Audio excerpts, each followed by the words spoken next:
রাতভর বৃষ্টিতে জলমগ্ন হওয়া আরামবাগের পল্লীশ্রী এলাকা ঘুরে দেখলেন আরামবাগের সাংসদ মিতালি বাগ।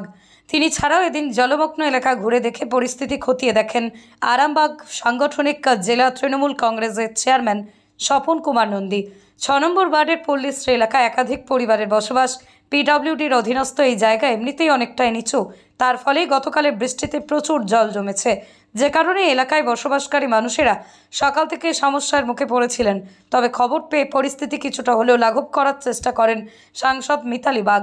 দমকল বিভাগের সঙ্গে কথা বলেন তিনি। এরপরই ঘটনাস্থলে দমকলের একটি ইঞ্জিন পৌঁছয় এবং পাম্পের সাহায্যে জল কমানো হয়।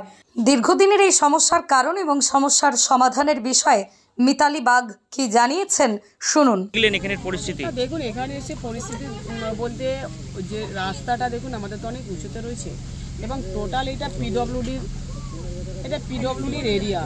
এবারে এই সাইডে যারা আছে তারা একটু বেটার জায়গায় আছে, এটা আরও ঢালু জায়গা, এটা টোটালটাই হচ্ছে পিডব্লিউডি।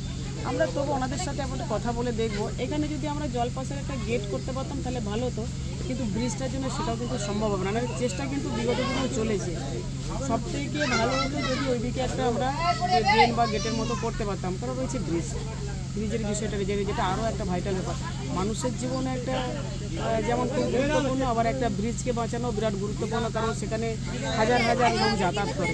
তো সার্বিক তবু অল্টারনেটিভ যদি কিছু করা যায় সেটা অবশ্যই। দিদি, দীর্ঘদিন ধরেই এনারা এই অবস্থাতেই পড়ে রয়েছে। আমাদের যিনি আগের চেয়ারম্যান ছিলেন তিনি বলেছিলেন যে এনাদেরকে অন্যত্র স্থানান্তর করা হবে, কিন্তু আজ পর্যন্ত হয়নি। না, সেটা দেখুন আমি আবার ভাবাচ্ছি বিষয়টা, তার কারণ আমি বললাম কি যে এটা সমস্ত জায়গাটাই হচ্ছে পিডব্লিউডি একদম। এনাদিকে যদি অন্য কোনো জায়গায় নিয়ে যাওয়া হয় আমি কথা বলে দেখব, আবার পিডব্লিউডির সাথেও কথা বলে দেখব। সবথেকে আরও যেটা বেশি ভাবনা হয় যে সেকেন্ড একটা ব্রিজ, ওটা যদি করা যায়, ওটা যদি আমরা ভাবাচ্ছি ওটা যদি করতে পারা যায় তাহলে এরা খুব ভালো জায়গাতেই থাকে, তখন এই জলমগ্ন অবস্থায় এদেরকে থাকতে হবে না। আমরা যদি ব্রিজটার তাড়াতাড়ি চালু করতে হবে সেকেন্ড ব্রিজটার কাজ। জলমগ্ন পরিস্থিতি ঘুরে দেখেছেন সাংসদ এবং সমস্যা সমাধানের জন্য সর্বোত্তম প্রয়াসের আশ্বাসও দিয়েছেন তিনি। তাই পল্লীশ্রী এলাকার বাসিন্দারা এখন কিছুটা হলেও আশায় রয়েছেন। এলো কি বলছে আপনাদের? বিশ্বাস তো দিয়ে গেল যে ব্যবস্থা করব, দেখি কি করে, চেষ্টা করব, আশায় আছি। আমরাও আশায় থাকবো যে নিশ্চয়ই এমপি যখন এসেছে নিশ্চয়ই আমাদের ব্যবস্থা করবে। এই এক কোমর জলেতে সকালবেলা বার করেছি জিনিসপত্র, কিছুটা বার করেছি, আর কিছু বার করতে পারিনি, সাপে ছুট কাটাচ্ছে। কেমন সাপ আছে কেন? এইরকম বড় বড় সাপ বেরোচ্ছে, 4-5টা সাপ একবারে সকালবেলা বেরিয়েছিল। এখানে কত মানুষের বসতি?